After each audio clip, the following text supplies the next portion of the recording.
পরিবেশ সুরক্ষা এবং আধুনিক কৃষি ব্যবস্থাপনার সম্প্রসারণের লক্ষ্যে নওগাঁয় কৃষকদের মাঝে বিনামূল্যে চারাগাছ ও ব্যাটারি চালিত রিচার্জেবল স্প্রে মেশিন বিতরণ করা হয়েছে। গাছ লাগান, পরিবেশ বাঁচান, এই প্রতিপাদ্যকে সামনে রেখে আজ দুপুরে জেলা কৃষি সম্প্রসারণ অধিদপ্তরের ইন্তেফা কোম্পানির উদ্যোগে এই কর্মসূচির আয়োজন করা হয়।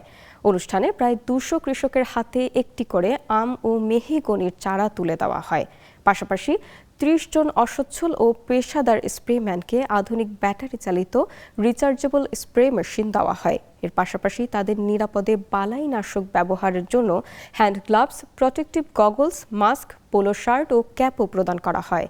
অনুষ্ঠানে প্রধান অতিথির বক্তব্যে জেলা কৃষি সম্প্রসারণ অধিদপ্তরের উপপরিচালক কৃষিবিদ মোহাম্মদ মঞ্জুর রহমান বলেন, নিরাপদ ও আধুনিক কৃষি ব্যবস্থাপনা নিশ্চিত করতে সঠিক নিয়মে এবং সঠিক মাত্রায় বালাইনাশক ব্যবহার অত্যন্ত গুরুত্বপূর্ণ। এতে যেমন পরিবেশ সুরক্ষিত থাকবে, তেমনি কৃষকরাও অধিক ফলন পাবেন। আলোচনা শেষে অতিথিরা আনুষ্ঠানিকভাবে কৃষকদের হাতে চারাগাছ ও স্প্রেম্যানদের হাতে আধুনিক স্প্রে মেশিন ও নিরাপত্তা সামগ্রী তুলে দেন।